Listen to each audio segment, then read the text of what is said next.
Less than a month ago, Texas A&M season was on the brink after a second straight loss to Mississippi State. A month later, and the Aggies have reeled off 4 straight wins. Another huge one on Saturday afternoon, a 20-3 victory over Auburn. A&M's 4th straight win, and now they might be on the verge of getting back into the top 10. We'll have a lot. We'll have a lot to get to this one, including the performance of Zach Calzada, what he showed this afternoon. The defense once again coming up huge. Just a tremendous afternoon for Texas A&M, and now kind of putting themselves in the driver's seat in that second spot in the SEC West. They'll have another huge test next weekend when they travel to face Ole Miss, and then LSU to close out the SEC slate. But starting off this afternoon, I mean, where else would you want to start other than with this defense? They hold Auburn to 226 yards, sack Bo Nix 4 times, hold Tanks Bigsby to just 69 yards. Just another dominant display after a great display 2 weeks ago against South Carolina. This one was even better, and they really controlled the game from start to finish. I thought one of the keys this afternoon was just the way it's been covered over and over when it comes to Bo Nix, that he's so dangerous when he gets outside the pocket and the plays that he's able to make off schedule. A&M did just a tremendous job on Saturday, just keeping him in the pocket, and when they did rush, getting home and getting sacks, or keeping him contained and forcing him to make plays from within the pocket, which he struggled to do. And he battled accuracy. He looked rattled at times, was off schedule, and missed some easy throws. And that's what happens when you're able to generate pressure in the way that they were. And he came in playing really, really well. He played great at Ole Miss last weekend, played great before that as well, and looked to be getting on a roll. And A&M just absolutely stifled him. And it was a couple things they had to do. I mean, Tank Bigsby was obviously, in a game like this, whoever could run the ball better was probably going to be the team that came out on top. And again, A&M holds Bigsby to 15 carries for 69 yards. He got some chunk yardage every now and again, but for the most part, didn't allow him to get loose. They were in 3rd and long, 3rd and medium for most of the game, and that allowed A&M to pin their ears back. Tyree Johnson, who left the game again with what looked to be that calf injury, and just really had another great afternoon. Continues to generate pressure, and just play really, really, really well. This A&M secondary played for the most part really well. Jalen Jones had a pick late to close it out, but just incredible the way this defense has really stepped it up the past few weeks. Basically, I mean, they played pretty well in that Alabama game. Just over the course of this 4-game winning streak, they've controlled the line of scrimmage, being able to generate pressure. And I thought the key to this afternoon was they got off to a fast start. When you talk about that game against Arkansas over at AT&T Stadium, it was one of those things where, even though the offense got off to a slow start in that game, they were down 17-3 because of the way the defense played early on, and then the defense was able to lock in, generate pressure. And that's been the message from Jimbo Fisher throughout, was just the way this defense needs to play on a consistent basis, the way they're capable of playing. We've really seen it the past few weeks, and it's turning into a really, really elite group. Another just a dominant performance today. And I mean, it's not easy to do what they did against Bo Nix. I mean, they give him a lot of credit the way he's played the past couple of weeks. When he's able to create off-schedule plays, he can be incredibly dangerous. You even saw it a little bit today on some of the plays. He was just off, and some of that credit goes to the A&M. A lot of that credit goes to the A&M defense. On Jimbo Fisher, I agree. I think it's going to be something that's going to continue to swirl around, and it's going to be something that his name's going to be continuously floated out there until the end of the season, until LSU makes a hire. We will definitely get to the 2 commits. That obviously happened before the game. A&M landing the top defensive lineman in the country, Walter Nolan, and Chris Marshall as well within a 30-minute time span. We'll get to what that means for sure for A&M. Just a huge job and an incredible job, basically to go with Walter Nolan from getting him on campus in the summer and him really not knowing what to expect to now just a few months later landing a commitment after. Again, I think the way this defense has played the past few weeks, when he came for the Alabama game, when he came for South Carolina, it's a little bit the same as when you look at Bear Alexander going to Georgia. When you put up good performances in front of these recruits and you play well in front of them, and you can give them a taste of what things will look like for them if they were to be there. This is kind of the result is you get guys that jump on board, and boy, it's a huge one for A&M to add him, and that's going to just the sheer number of defensive line guys that A&M is on.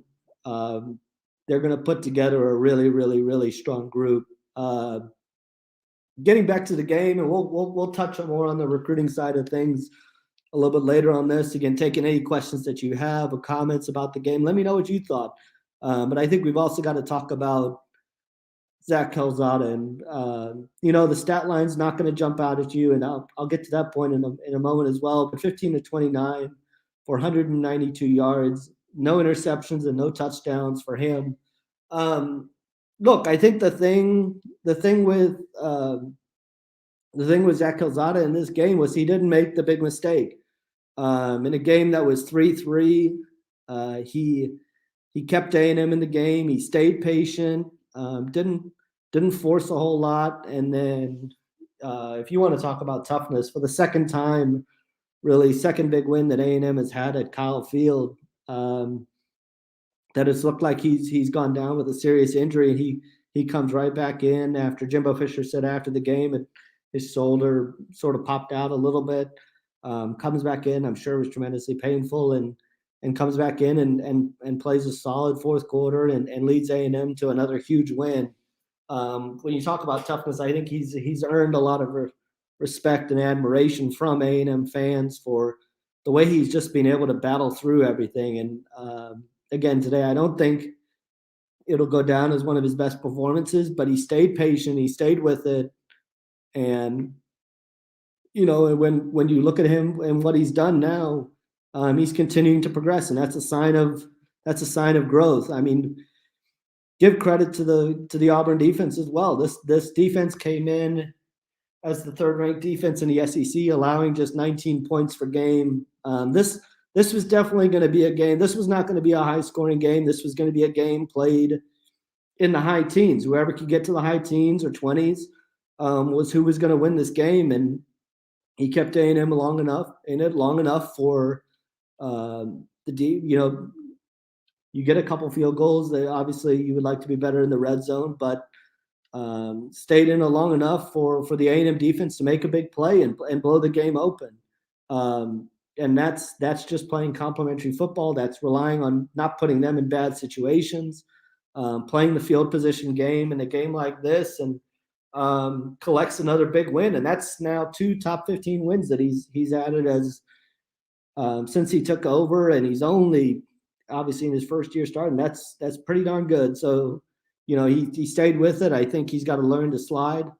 He's got to realize that he's the guy right now. I mean, Haynes King is not back yet. He looked like he was still in the boot in this one. So he's got to be smart in that situation to slide, to get down. But just a huge credit to him, and to avoid turning the ball over and protect the ball in a game like this and trust your defense to make the plays was tremendous. And A&M did exactly. There's a formula that's emerged now, and it's worked throughout this winning streak, and that's to trust the running game. Isaiah Spiller with 21 carries for 112 yards. Devon Achane with 10 carries for 98 yards. Did break off a big run and had it punched out, leading to a fumble. But They stayed with the running game and controlled the game on that end. Caleb Chapman also had a big afternoon with 3 catches for 77 yards. A&M, this could have been a game where A&M could have blown a little bit more open in the passing game. Drops kind of hurt them a little bit. Got to be better on that front, but for the most part, I mean, offensively, A&M stuck to what's worked for them, and it's a formula that I think they can take up to Ole Miss next weekend. And Ole Miss has given up quite a bit more points. They're throwing in close to 29 points per game. So I don't think it's going to be the same sort of challenge that A&M dealt with this afternoon. Especially from a defensive standpoint, there's going to be other challenges. This is going to be a challenging road environment. But with the way A&M is playing, I don't see any reason why they wouldn't be able to go up there and get a win. They've found their formula now. They know kind of what works for them, and this team has started to build an identity. And Ole Miss is a little bit banged up. We'll see what they look like. And they got a win today over Liberty, which is a good win. Liberty was going to be a challenging game, and certainly no cakewalk. So a good win for Ole Miss. But A&M kind of has their formula now of what works for them and know what they need to do. And again, as we touched on before, huge day. It was not only a huge day on the field, but it's a huge day on the recruiting trail for A&M. Before the game, Walter Nolan, the number 2 prospect in the 2022 class, and number 1 defensive lineman, announced his commitment to A&M probably about 30 to 45 minutes before the game. And I think what I've learned out of this is, when I was covering a basketball event earlier today, and when I cover basketball events, something seems to happen, because that was when Shamar Turner announced his commitment last year. So, that's something that, it's a huge addition for A&M. And then just a little bit later, Chris Marshall, who was supposed to announce his decision tomorrow, pushed it up a day.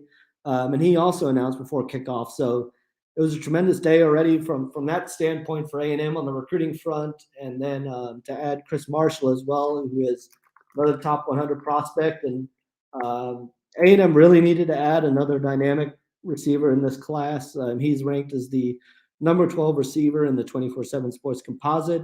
24/7 Sports has him as the number 34 player in the country and number 4 wide receiver. And I think to this point, I mean, Bobby Taylor does deserve a lot of credit, because he spends a lot of time with these guys on Instagram, on social media, and has been just a tremendous asset to this class. Obviously, it takes the A&M staff selling the mission too, but just a tremendous job to get these 2 commitments. And A&M certainly not done on this front. It's one of those things that there's this defensive line, with the way they're playing, a lot of other guys are taking notice, and there's heading up into this next month, and that's what made a win like this so huge, to continue that momentum. The early signing period is only just over a month away. And when you're able to continue, and one of the things that's helped this class, and it specifically helped with Walter Nolan, is when you're able to continue bringing guys back to this sort of environment. There was 109,000 people there today. Again, it was a tremendous turnout at Midnight Yell the night before. When you're able to sell these kids on the opportunity to play in this sort of environment, and Jimbo Fisher has again talked about it over the last couple of weeks, just with the impact that the environment has had on kids, being able to come and see this in person, and get a feel for what things will be like. I mean, it's a huge day for the program, and it's a huge momentum builder. And now there's the challenge of turning forward again to next week. A&M's now got everything in front of them for the most part that they need. They're going to become big Auburn fans after this one.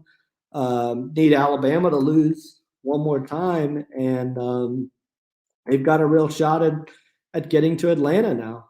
This was a huge hurdle to get over, but you just got to play the games and see where the chips fall. And A&M now is one step closer to where they need to be. You've got Ole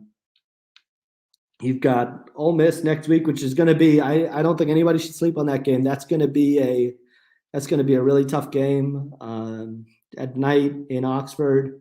Huge test, and then come home, play Prairie View A&M. Should be able to get some younger players some action in that one, rest guys up, and then a trip on the road to LSU. And I don't think fans should sleep on that one either. But with the way A&M's playing, there's no reason that they shouldn't be able to run the table and possibly finish 3-0. And wherever that leads you, it's still going to build tremendous momentum in Jimbo Fisher's fourth year. And again, it's just remarkable to think, to this point about where this season is. It's now sitting at 7-2. I mean, it's no exaggeration to say a month ago at this time, A&M played Alabama on October 9th. How this season has turned around for A&M in the space of a month with Zach Calzada under center is simply remarkable, because at this time, a month ago, A&M was coming off the loss to Mississippi State. Alabama was coming in, the top-ranked team in the country. And there were questions about where A&M was going to go.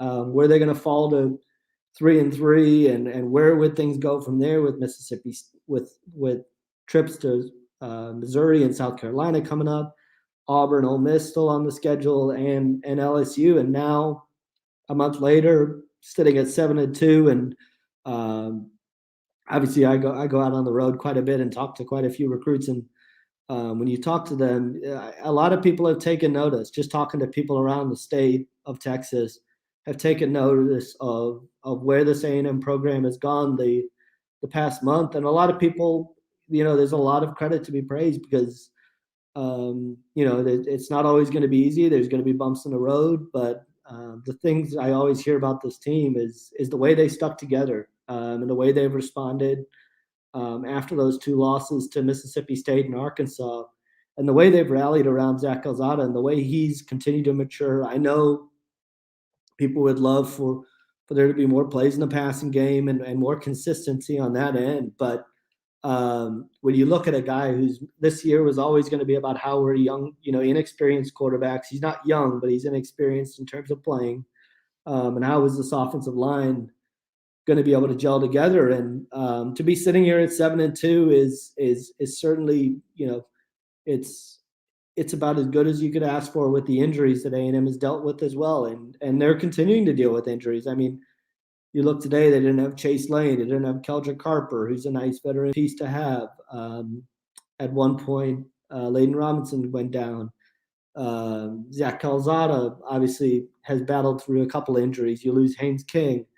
It's just been remarkable how this team has been able to respond and fight through things and turn around this season to be sitting at 7-2 with a huge trip next week to Ole Miss, and again on the verge of the top 10. And it just really is a testament to this coaching staff, the way they've been able to get guys to rally around each other, get guys up to speed, and sets this program up in a tremendous light moving forward. On the recruiting trail, they're on the verge of putting together another top 10 class with the early signing period around the corner, and got a lot of momentum. And I think that's one of the things that last year, the loss to Alabama was a little bit the same. There were a lot of questions around the program with Florida coming into town. They responded with a huge win and didn't lose the rest of the season. And it provided a lot of momentum heading into the offseason. This season didn't get off to the start that they would like. Injuries, inexperience, whatever reasons you have, every year is different. And Jimbo Fisher certainly talks about that. But to come out and to be able to respond in this way was absolutely tremendous. And it sets them up well moving forward as well. And there's a lot still to be done. They'll be keeping a close eye. They'll be big fans of LSU, even LSU tonight, if LSU can go ahead and do it. Because if you look at, they also needed Mississippi State to lose one more time, and that happened this afternoon. Arkansas, which was playing at the same time as A&M was, beats Mississippi State 31-28. So looking at scenarios for A&M, in terms of getting to Atlanta and being able to get to the SEC championship game and face Georgia. A&M needed a loss by Mississippi State, and they needed one more loss by Alabama, and they needed to win out. And they took care of business this afternoon, and again, in a game that was tough for a lot of reasons. Coming off the bye, Mississippi State, Auburn came into this game playing really, really well. And the way A&M was just able to stifle them was just super impressive. And the way this defense is really playing it's tremendous. 2 weeks ago or a couple weeks ago, they go on the road and deal Arkansas a 38-23 loss. Take on an Ole Miss team that has really come together in Lane Kiffin's second year, handle them 31-20. And then this afternoon, you hold Auburn to a season low 3 points and a season low by a long shot. Again, was looking at the stats after this game. A&M holds them to 31 points below their season average. And if you even want to look at just Power 5 opponents, because I know they put up 60 points back-to-back weeks to open the season. They hadn't scored less than 30 points in three. Georgia kind of stifled them with 10 points, but aside from that, that's the only other game they've struggled offensively. And so A&M holds them well below their season average. And again, it started with slowing down Bo Nix, being able to stay in pass rush lanes. And that's something that when you look at the Arkansas game just a month ago, A&M really struggled in that regard with KJ Jefferson. And that was an area of concern, was the way they were not able to stay disciplined in pass rush lanes and stay disciplined defensively. And A&M was able to do that this afternoon. And that was the key to slowing down Bo Nix. Again, he had a really rough day. And A&M as a whole holds Auburn to just 226 yards, which is just super impressive. Bo Nix finishes 20 of 41 for 153 yards and an interception. And there was a point where you thought maybe is Auburn going to turn to TJ Finley to maybe see if he can provide a spark. But because all week the talk was about Zach Calzada and Bo Nix, and two quarterbacks that were really starting to grow up and play a lot better and find their groove. And again, I know Zach Calzada's stat line might not look the prettiest, 15 of 29 for 192 yards. I think drops significantly hurt A&M this afternoon. Jalen Weidemeyer had been playing really, really well over the past couple of weeks. He had a couple key drops, and that just stalled out drives. And you even look at A&M was able to overcome some penalty issues, especially A&M really had a chance to take control of this game late in the third quarter. And had a couple false start penalties and then had a hold as well, but only four penalties for 30 yards. But really kind of hurt them down in the key areas. And they did not do well enough in the red zone. Those are probably the couple areas and A&M was terrible. Both teams were terrible on third down. A&M was 3 of 13 and Auburn was 4 of 16. But I think that starts with what A&M was able to do in first and second down and really force Auburn into obvious passing situations, be able to generate pressure. Again, Tyree Johnson had another tremendous day. And I think that's been the key is a lot of guys have consistently stepped up, where you're not just having to look at a DeMarvin Leal and say if he has a huge game, A&M will be fine. But there's so many other guys stepping up now on the defense side of the ball. There's so much depth on that side and so many options that you can turn to that you can give the first string defensive line a whole series off and be all right. And still be able to generate pressure, and that keeps guys fresh. They've got a good rotation going on that end, and thought this was one of the better games that the secondary has played for the most part. Had some missed tackles, had some opportunities for other plays, but Tyreek Chappelle continues to really respond. He's he's still only a freshman, and he's out there in an SEC game, really just continuing to impress. And you talk about Damani Richardson and what he's been able to do. He has a sack this afternoon as well. Just a really all around good performance. And looking ahead now, let's look ahead to next week against Ole Miss. Again, if you have any questions or comments from the game, feel free to shoot them my way, and we'll talk about them on this show. But when you look ahead to Ole Miss next week, I think it's going to be, again, it's going to come down to the running game for A&M to be able to control the clock, stay on the field, stay fresh, because that's going to be a huge challenge. That's going to be the challenge when you look at Ole Miss, is what they're able to do offensively. A&M's obviously going to be able to is not going to be able to get away with probably what they did today and offensively. Ole Miss is a tough team to slow down, and it's not a team that A&M has seen obviously since Lane Kiffin's been there, because last year with the COVID issues and all that, this was the game that A&M ended up missing. And so it's going to be a good test because Ole Miss was certainly kind of the threatening team on the schedule last year. They're pretty banged up, though, and I think that's probably the one concern with them is the injuries and everything that they're dealing with. But and when you look at what A&M is going to be able to do, I mean, I genuinely think they've found the formula now that kind of works for this team. It took a couple of weeks. And that it starts with the running game. And again, Devon Otchain and Isaiah Spiller go for over 200 yards combined on the ground.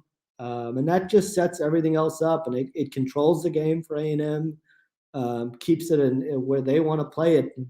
It's something that you can take on the road. It's something you can take to Ole Miss and feel confident in. When you look at Ole Miss, I think there's probably going to be some concern on their front because Ole Miss has given up over 180 yards on the ground per game.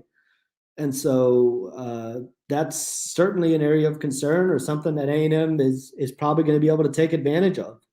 And I mean, it's going to be a tough test. It's a night game in Oxford.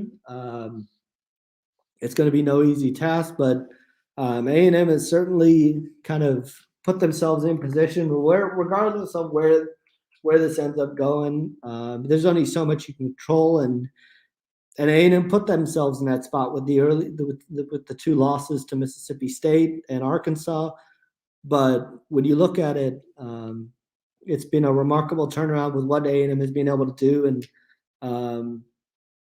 over the past month, and then it starts with better play from Zach Collada protecting the ball. A&M doesn't turn the ball over in a game like this, and that's how you win these sort of grinded out affairs. And I know it certainly wasn't pretty at times offensively, but when you pit the top two of the top three defenses in the SEC, I think this is the type of game it was going to be. Was kind of a 17-10, 20-13 type of game, and A&M's defense was up to the task, and kind of showed how much they've grown over the past month, and just become so much sharper tackling wise, being able to generate pressure, and kind of found that formula. So huge win on that front for A&M. And again, I think we talked about it during the South Carolina game, but being able to get Caleb Chapman back, I think that's another important area to cover is when you look at Caleb Chapman, 3 catches for 77 yards, kind of provides that big play threat that A&M has been missing.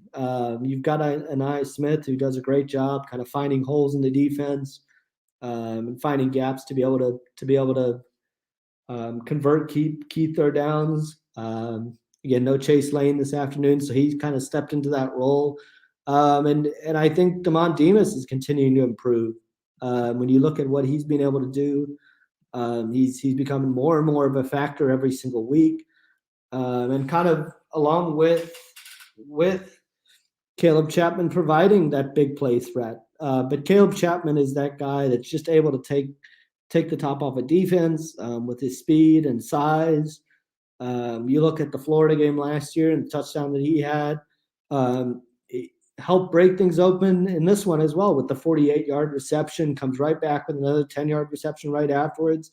And I think it can't be understated what he adds to this offense. Just from a sure-handedness, his ability to be in the right spots at the right times, helps kind of build that trust with Jimbo, with Zach Calzada. So again, well, thanks to those of you who've joined us and provided some comments. Huge win for A&M. They moved to 7-2 on the year. Are going to probably be knocking on the doorstep of the top 10 in the college football playoff with some upsets already. Wake goes down to North Carolina. That was a big one. Obviously, A&M picks up a big win. So we'll see. We'll see on Tuesday night where A&M ends up being ranked. But I think that there was a lot of people who felt there was no angst about being behind Auburn in the rankings, because the two knew they were playing each other this week, and that was going to settle it. So A&M kind of did exactly what they needed to do, and as long as they keep winning, they're gonna find themselves firmly inside the top 10 when the rankings come around at the end of the season. Just week by week, this team continues to improve and get better on both sides of the ball. And this will certainly provide a lot to build off of your A&M. So again, thanks for joining us, and we'll be back next week again, like next Saturday night after A&M and Ole Miss square off on ESPN. Will be another good one, and look forward to joining you guys.